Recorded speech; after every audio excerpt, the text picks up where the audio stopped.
Hello everyone, my name is Parker Wirtz, and right now I'm a junior at Go Lake High School. I'm in the computer science and software engineering class, and this is my group's video game. As of right now, it's still in a work of progress, indicated by this whip right here, but it's pretty cool. My group consists of Quentin Thalman, Joey Nguyen, KB Manzini, Oliver Gibbs, Kyle De Los Angeles, and me.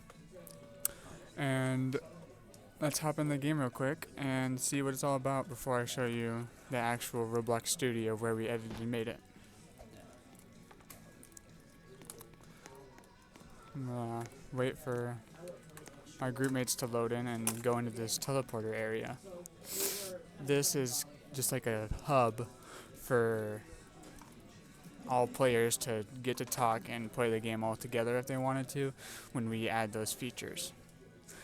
Now that we've loaded in, you can see Oliver's room that he created and decorated using all sorts of assets that I'll show you later on. But just take a second to look around. There's computers, boxes like we just moved in, TVs, all sorts of decorations. The point is to be like almost like a teenage childhood room slash apartment. Boo! This is Rig. It is a horror game if I didn't mention that. That block actually will hurt you. So you see this little green bar on my bottom left hand corner. If I touch it, it'll go down, indicating health loss. All these doors are still a work in progress, but over here is Joey's room that we connected to the place. I don't think I can get out of this, so I'm gonna load back in. Alright, so after that little minor setback, we're back here. There's a little blue bar also on the bottom left that is the sanity meter for the actual horror game part, which is pretty cool. I'm going to exit out and show you our sprint bar that we coded, which will go down as you sprint, obviously, until you've run out of stamina, where you're going to start walking. As you can see right now, it's still very in the beta testing slash still creating area, where like some of our buildings aren't even connected. I'm going to go run over here to mine and show you the inside, and then I'll swap over to the Roblox studio to show you how he made all of it. So over here you can see all the assets that I found in the toolbar, which I'll show you how to access in a little bit. But these came in very handy for our Japanese style horror game that we were trying to create. This was going to be our main apartment room, but that's still a work in progress. But right here is my build. Still a work in progress. I didn't get enough time to finish the back, but here you can find a little lantern and the door which opens up. There's overgrowth because it's supposed to be a little creepy, and other sorts of decorations that I used from those assets over there. There's a nice pillow and dining area with a light, and I guess you could say changing area over here. Excuse me. This is supposed to be a sleeping bag, but I would probably put it back around here where I had these stairs almost opening up into a kitchen or bedroom, bathroom area. Over there was where Joey created his room, but then he moved it to attach it onto the end. I'm going to leave this and join our actual studio and show you how it's made. Alright, here we are. Roblox Studio. This is pretty confusing at first, especially for me, because I joined in fairly late because I had to complete other assignments. But we made this path for our hub area like we saw earlier. And this is where it is, obviously. So now I'm going to go to the View tab to open up everything. So I'm going to go into full screen so it's a little bigger. And then I'm going to go to Asset Manager, open up Places, and then go to the horror map. This will then open up our big area with everything in it. Excuse me. As you can see, this is my room and all the assets that we found. I found these specifically in a toolbar, which you can either access here at the toolbox and search up all sorts of stuff. It's a very useful tool. Or you can go to view and go to toolbox over here. In the view tab, there's all sorts of amazing tools and utilities that you can make or use. But I'm just going to go to the home area for right now because that's what we really need. I'm going to close the toolbox and actually open up the properties and Explorer over here. The Explorer specifically is a zone full of absolutely everything. So like you can go to our workspace with everything in it. So like these are all the building blocks that we used. So if I go to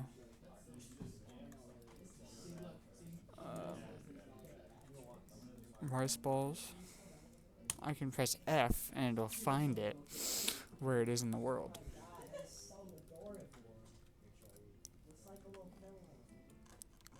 Which is pretty cool. I'm going to close the workspace and you can go in and change absolutely everything. And specifically, I'm actually going to move over here and go to here, this plant right here.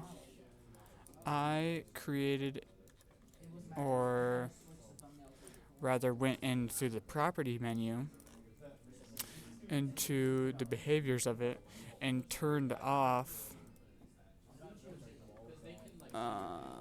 the collisions.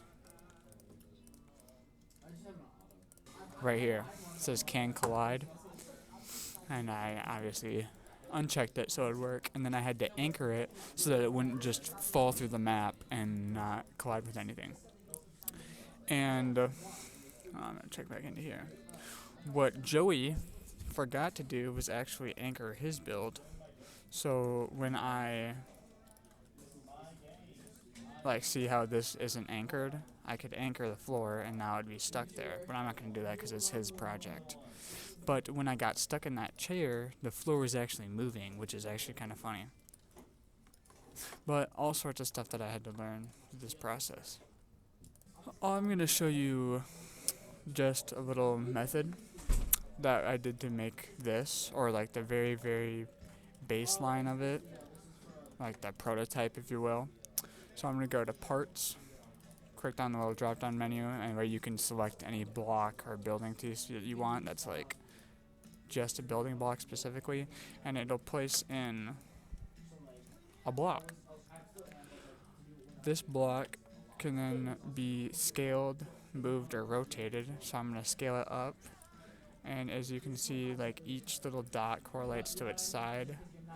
Pressing Q and E will go up, Q will go down. So I'm just going to make this a little bit bigger, like a 10 by 10 by 10, why not?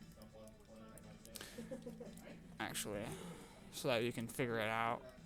Or like the dimensions, I'm going to make it a little smaller on this side and then rotate it. The red is the x-axis, I guess. The green one's like a Z. And the blue one, actually the blue one would be an X, the red one would be a Y. But, anywho, those are all the different directions that you can turn it. And if you hold shift on moving, let's say, you can have it not snap to stuff. So like on this one, it'll snap between whole numbers, and then when I hold shift, it doesn't.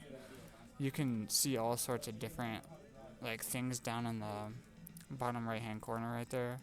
So I like tilt, you can rotate it a little bit, and then you can press R to rotate it around like normal, and then you can do Alt and other stuff to create it, or just alternate the positioning the way that you want. Sometimes you can turn on collisions so that no matter, here, let me delete it and place in a new block, and when I move it, it won't go through this block. It just will not. This makes it so that it's a little easier to build stuff.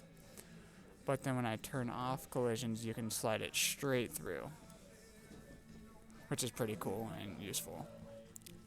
To make it like holes and stuff, you have to create a union. So I'm going to negate this small one, so this will be the exact hole size, and then I'm going to highlight both of these, and then right click and hit union, and now you can see that there's a tiny hole where that block was. This is very useful and for making anything that you need, like we did here. And then I would anchor that so that it stays there instead of moves around. You can group all sorts of stuff together, like I grouped all of this into my room in like a folder just so I knew where my stuff was, and keeping good file management, because otherwise it gets a little chaotic, as you can see. But as of that, that's pretty much the gist of what we did to make this. Or at least Kyle, he used Blender to add in some different 3D models, like the one that you saw on the front page at this beginning of the video. That was used there.